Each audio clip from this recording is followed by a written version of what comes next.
Hello, everyone, and welcome to the NCUST Review, What Great Schools Do.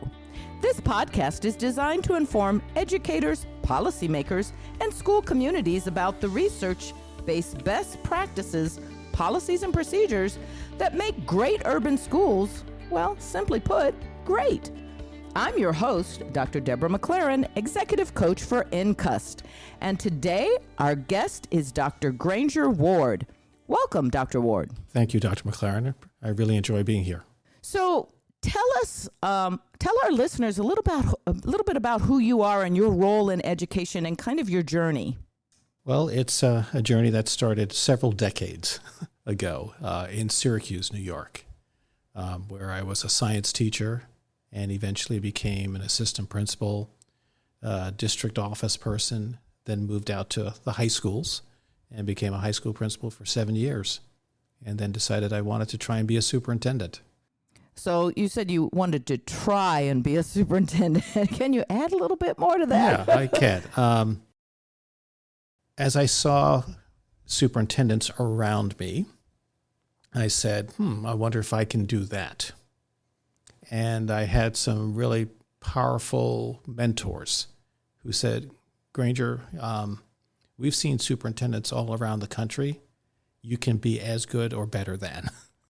So it wasn't something that you just, from a youngster, you woke up one day and said, I can't wait to be a superintendent someday. I couldn't imagine being a principal. If anybody had ever asked me, I would never have said I would have been a high school principal, because I gave my principals a run for their money when I was in high school. I have a similar story. I know that somebody asked me one time and they were interviewing me, when did you want to be a principal? And I said, well, never. Yes, but I loved it. It was the best job I've ever had. Yeah, that's exactly how I feel. And sometimes you have to be nudged a little bit in a direction that you don't think of, only to find that it is something that's very rewarding and fulfilling. So the next question that I have for you is, what has been your experience with NCUST? So I've been working with NCUST for about 8 years now, since I pretended to retire. That sounds familiar. Yes. And I've been working with principals, primarily in districts here in California, but literally around the U.S., in districts in Kansas, districts in Texas, and being able to support principals in their vision of moving their schools forward. And also working and looking at schools that are some of America's best schools. So when you say moving schools forward, tell us a little bit more detail about what you do exactly to move schools forward. Who are you working with? How do you go about that? Well, primarily it's with the principal or the leadership team in a school. Mm-hmm. And one of the things I first try and do is say, so what's your focus? What's your vision? And oftentimes there is not clarity on that. Or if the principal has clarity in their own head, that principal can't say to me, but my staff know what we want to do also. And so that clarity happening throughout the school community. And so part of what I work with principals on is, how do you share this message, get buy-in to this message, get commitment to this message and vision? You know, that's also one of the key research findings of NCUST, is the importance of vision and clarity of purpose. And I know I've talked about in episodes before about this common theme that we have as coaches and that we have as educators in higher levels of education, of the importance of understanding our personal why, our personal vision. And one of the things I've said with folks that I've coached is, if you can't see where you're going, how in the world are you going to guide someone else on a path where you don't even know where you're going? Absolutely. That is so true. And so working with principals about helping them define their why and helping them then communicate that why and making it a why that people across the school community also see. So what is your why? I know this is kind of off script a little bit, but what is your personal vision or why? What drives you? The drive comes from my experience. I went to public school in New York City, in the Bronx, That's where I grew up. And I had 3 teachers change the trajectory of my life, literally. 3rd, 9th, and then my 11th, 12th grade teacher. And it was that teacher who I had for English, both 11th and 12th grade, who forced me, literally forced me to apply to college because I wasn't going to. There was no experience in my family of college going. Black kid from the Bronx, single family home. There was nothing there that said, yes, you are going to college. And he called my mom and said, Granger will apply. He will apply. And he hounded me until I applied. And I was able to get into college, which obviously I wouldn't be here now unless that had happened at that critical point in my life. So one of the things I want our listeners to recognize is there's a theme throughout our InCust podcast, and that is there's usually someone or someones that tap us on the shoulder or that nudge us or that convince us, but we usually have someone in our corner that's a champion for our education. And this is important because many times in urban areas, there is a sense of, oh, it's not possible. And so when you have someone who says, yes, you can do this, then many times that's all it takes for that trajectory to change. So let me expand on that a little bit. What brought me into education, as I said, was my own experience of having a few teachers change the trajectory of my life. Mm-hmm. My brother didn't have that experience. My sister didn't have that experience. And it really hit me that I had the luck of the draw. I got lucky. And this should not be about you get lucky because you happen to have a single teacher at a moment. And so for me, the driver was, how do we change the system? Because there are lots of kids who are as smart as me or smarter than me that didn't get those opportunities. And for me, the driver was, I want to change the system so it's not just a throw of the dice. It needs to be systemic support for all kids. So that's my why. That's why I got into education. So with systems thinking, how do you feel that work that we do with InCust is related? Well, it directly relates to that. All our research is about what systems, what processes and procedures you create in a school district to support education and learning. We talked earlier about having the vision. If you don't have the vision, you don't know where you're going. But then you also have to have some very practical procedures, practical activities to move you forward, to improve teaching, to improve the teaching, and to more importantly, make sure that kids actually are learning. I can completely identify with that. One of the things that I tell the administrators that I coach is think of your strategic plan like an IEP. The first thing you do is you have to identify the need. Then you determine the goals. You decide what actions you're going to take to meet those goals. But the most important part after that is making sure you're monitoring your progress toward the goals and understanding what the benchmarks are along the way, that you're making the progress you expect to make, not just, I hope for the best, but you have specific benchmarks so you know, well, by this time of year, they should be able to do this or do that. And then you also have to understand what are the outcomes you want from this. And many times I find administrators stop at sort of the actions and don't really pay careful attention to what are the outcomes I want, which is part of your vision. Like, what do I see when we're done with this? What do I see happening at the end of a school year for every grade level, for every teacher, for every student? One of the things I want to add to that is you asked earlier about the work I do with principals. And so that's a key part of that. So what are the outcomes? What does it look like? What are the metrics? And also sharing with them, so how do you know where you are before you get to the end? Exactly. How do you create a system of knowing where are my kids now? So it's not, I wonder if I'll do well. But here's what the kids know, here's what the kids may not know and need more work on, but you know it throughout the entire school year. Do you have a particular story from your life that would give us a better picture of who you really are, and what event, do you believe shaped the person you are today? You spoke a little bit about that. Can you elaborate a little bit more? I'll go back to that teacher, Mr. Searcy. Oh, you remember the name. Mr. Roland Searcy, 11th and 12th grade English, who was in charge of the school, and I went to a very large high school, about 3,000 students, speech contest. And he said to me, Granger, I want you to participate. And I said, I don't speak.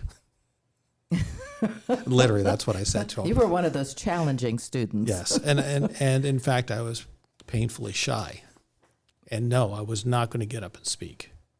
And he again pushed. I used the term harassed me because he saw something in me and forced me to participate. And I did Martin Luther King, I Have a Dream. The whole speech? In front of, I think there were about 1,000 students in the auditorium at that point. And I had never gotten up and spoken in public before. So he really, again, opened the door to me for my possibilities and said, don't hold yourself back. Don't hold yourself back. You can be anything you want to be. And so that was a huge, huge moment in my life of giving myself a voice. So how do you use that story of what happened to you to inspire other young people? I share it. I share that what is inside you is immeasurable. There are infinite possibilities. And you can be successful. And here's how this moment changed my entire life, changed the next 2 generations, my kids, my grandkids. So I share with them that here's who I was, and here's where I used to sit in the room, and here's how I never opened my mouth or raised my hand. And I was given a voice by this teacher who said, there's something there. Use it. And here you are using your voice on this podcast. Yes.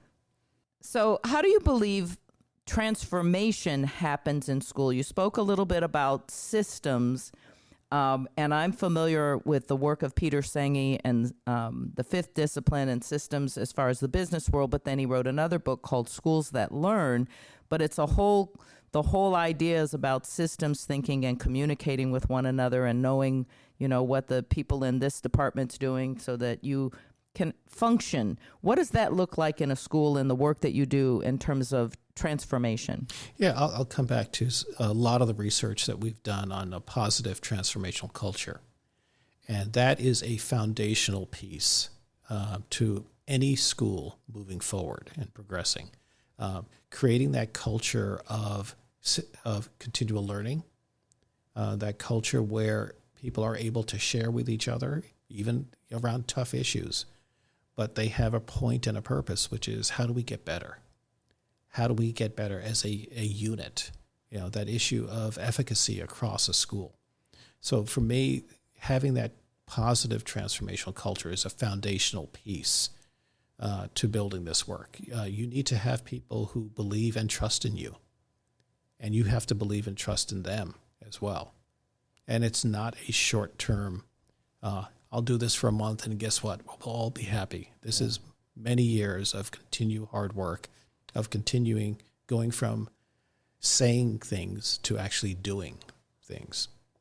That was a driving force in the work that I've done over the years. It was this concept of continuous improvement, that it doesn't stop. But I know that you have a science background too, and I know one of the things that I learned in science and also taught as a kindergarten teacher is that living things grow and change. So we're constantly adapting, we're constantly changing, and that is not something, the only thing that changes or the only thing that doesn't change is change. Tell us about someone who perhaps has influenced your life beyond the education world? Anybody that's influenced your life and how? But that's been my life. That's been your That's been my life. And when I think of that, the first person that comes to mind, and it is education related, is Dr. Skip Mino, who was my superintendent, my first superintendent in Syracuse, New York, who was and is an incredible systems thinker, an incredible superintendent who really made sure that there was a win-win in virtually every situation that we worked at to resolve. That he knew that people needed to feel that there was a win.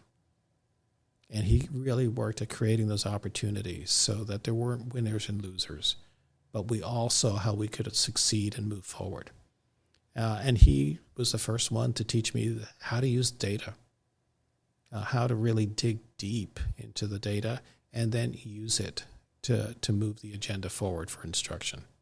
That's another thing that I can connect with is when we're looking at data, it's not just quantitative data. We're also looking at qualitative, like how do we know the stories of the families and the children that we're serving?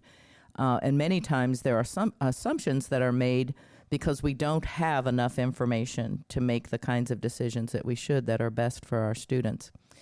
So as we conclude here, is there anything else that you haven't told us that you would like our listeners to know? Well, you asked about outside of education, so I actually will come to that. Having a mother who raised three of us on her own, working from 6 p.m. to 2 a.m. To make sure that we had food on the table, that the rent was paid, who was one of the strongest human beings. And she really talked to us and talked to me in particular as the oldest about how do you be the best person that you can be?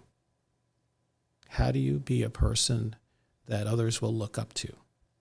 How do you be a person that's kind and considerate? And so in terms of influence, that's it. She was the one that sort of is the foundation for who I am. So what you are referring to is what I think about when I think about legacy. The importance of your life now representing what your mom instilled in you. You're continuing that and leaving that legacy for others. And it's something that I think is critical in our roles as school leaders or in the education arena is what's the legacy that we're leaving behind? How are we making sure that we're leaving the world better than we found it or better absolutely. than when we entered it? Well, I want to thank you, Dr. Ward, for being our guest here on the NCUST Review. NCUST, or the National Center for Urban Schools Transformation, was founded in 2005 to help districts and their partners transform schools into places where all students achieve academic proficiency, evidence of a love of learning, and graduate well prepared to succeed in post-secondary education, the workplace, and their communities. We will broadcast a new episode of this podcast at the beginning of each month. You can subscribe to the NCUST Review, What Great Schools Do podcast on Apple Podcasts, Spotify, Amazon Music, Podbay Audio, and Raphonic. We want to thank you for listening to this episode of the NCUST Review, What Great Schools Do. Until next time, I'm your host, Dr. Deborah McLaren for the NCUST Review, What Great Schools Do.